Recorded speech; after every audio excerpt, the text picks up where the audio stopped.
नवादा में एक बार फिर से दनादन कार्रवाई हो रही है। कार्रवाई भी संयुक्त वाली कार्रवाई, यानी कि प्रशासन भी और खनन विभाग भी। जी हां, खनन विभाग ने ही ये बड़ी कार्रवाई की है।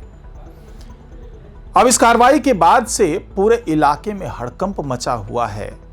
जो खनन माफिया हैं वो भागते नजर आ रहे हैं। तो क्या ये जो सारी कार्रवाई हो रही है ये उन्हीं निर्देशों का असर है जो विजय सिन्हा ने समय समय पर दिया था? वो चाहे जो शुल्क वसूली का लक्ष्य है उसको पूरा करने का है, या फिर जो अवैध खनन चल रहा है उसको रोकने का है, या फिर जो भ्रष्टाचार और माफिया के खिलाफ जीरो टॉलरेंस की नीति है उसका असर है, या फिर सम्राट चौधरी ने जिस तरीके से कहा था कि किसी भी विभाग को अगर हमारी ज़रूरत होगी, यानी पुलिस की ज़रूरत होगी, तो उसके लिए हमेशा पुलिस बल तैयार रहेगा और वो बेखौफ होकर के कार्रवाई करें। क्या ये उसका असर है? तो इसी पर चर्चा करेंगे आज के इस वीडियो में, तो इस वीडियो को आखिर तक जरूर देखिएगा।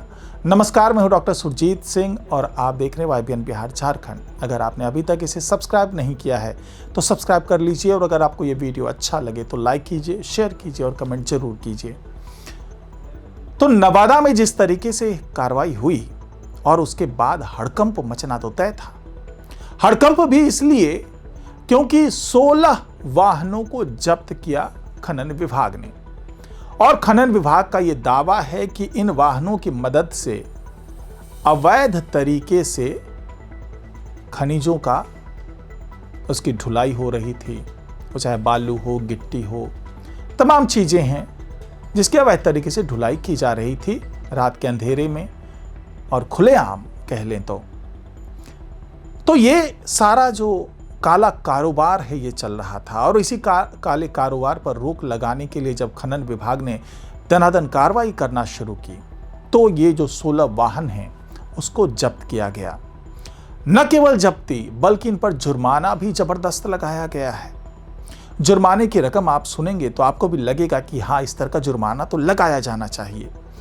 तो ये जो 16 वाहन जब्त किए गए हैं इससे करीब 1,40,00,000 रुपए का जुर्माना वसूला जाएगा, और जितने वाहन मालिक हैं सबको नोटिस जारी करके इस जुर्माने के बारे में बताया गया है। उनसे जुर्माना वसूली की जो प्रक्रिया है वो भी शुरू कर दी गई है। लेकिन वाहन मालिकों का आरोप है कि ये एक तरीके से उगाही कर रहे हैं, क्योंकि नवादा कि ये जो अधिकारी हैं ये केवल अपने जो लक्ष्य इनको मिला हुआ है कि खनन के माध्यम से इतने राजस्व की प्राप्ति होनी चाहिए, केवल उसी लक्ष्य को पूरा करने के चक्कर में ये अनाप शनाप इस तरह की कार्रवाई कर रहे हैं और जुर्माना लगा रहे हैं। एक मामला तो यहाँ तक है कि उस वाहन मालिक का कहना है कि उनका वाहन तो कोडरमा के पास के इलाके में मौजूद था और वहाँ पर ड्राइवर खाना खाने के लिए रुका था। इसी दौरान जबरदस्ती जो अधिकारी हैं इधर के उसका लॉक तोड़ करके बिहार में यानी कि नवादा में उस वाहन को ले आए और यहां पर उस पर जुर्माना लगा दिया। तो ये आरोप तो संगीन है, लेकिन कई बार जो खनन माफिया होते हैं, जो अपराधी होते हैं, वो बचने के लिए इस तरह के बहाने भी बनाते हैं, क्योंकि खनन माफिया जो हैं वो कोई भी पैंतरा आजमाने से बाज नहीं आते।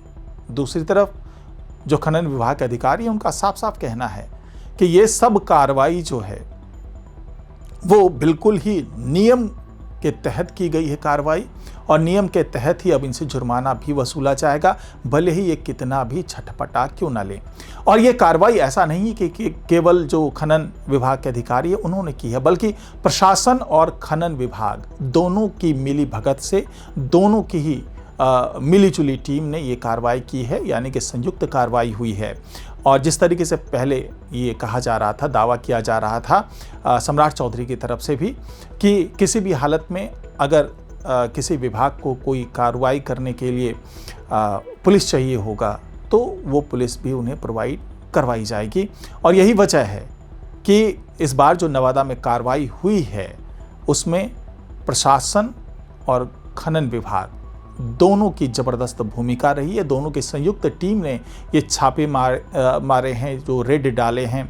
उसके बाद ये तमाम कार्रवाई हुई और अब 1,40,00,000 रुपए की वसूली के नोटिस दे दिए गए हैं। हालांकि खनन अधिकारियों का ये भी कहना है कि किसी भी वाहन मालिक को लगता है कि उनके खिलाफ गलत कार्रवाई हुई है, तो वो तमाम जो वैध दस्तावेज हैं, जो वो ढुलाई कर रहे हैं उसके दस्तावेज प्लस उनकी गाड़ियों के दस्तावेज, और उसके साथ में अपने जो उनकी मांग है, उनका जो कहना है, अपना जो पक्ष है, वो लिखित रूप से जमा करवा सकते हैं।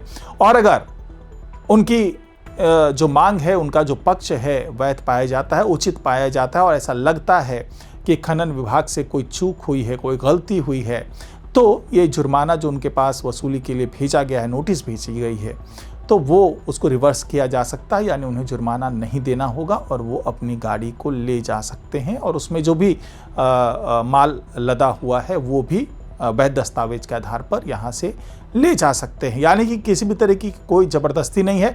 प्रथम दृष्टया जहाँ भी कानून का उल्लंघन होता हुआ दिखा, वहाँ पर खनन विभाग ने कार्रवाई की है और आने वाले दिनों में इस कार्रवाई की रफ्तार और ज़्यादा तेज होगी और न केवल नवादा में बल्कि बिहार के कई हिस्सों में जहाँ पर खनन माफिया बहुत ज़्यादा सक्रिय हैं, उन तमाम जगहों पर अब ये कार्रवाई होती हुई नज़र आएगी और राजस्व वसूली तो होगा ही, साथ ही इन माफिया को, जो खनन माफिया हैं, जो बालू माफिया हैं, इन लोगों की गिरफ्तारियाँ भी होगी, उनके लिए सज़ा भी तय किया जाएगा। फास्ट ट्रैक कोर्ट के माध्यम से दनादन एक तो कार्रवाई होगी प्लस उन पर सज़ा का निर्धारण भी बहुत जल्दी कर दिया जाएगा।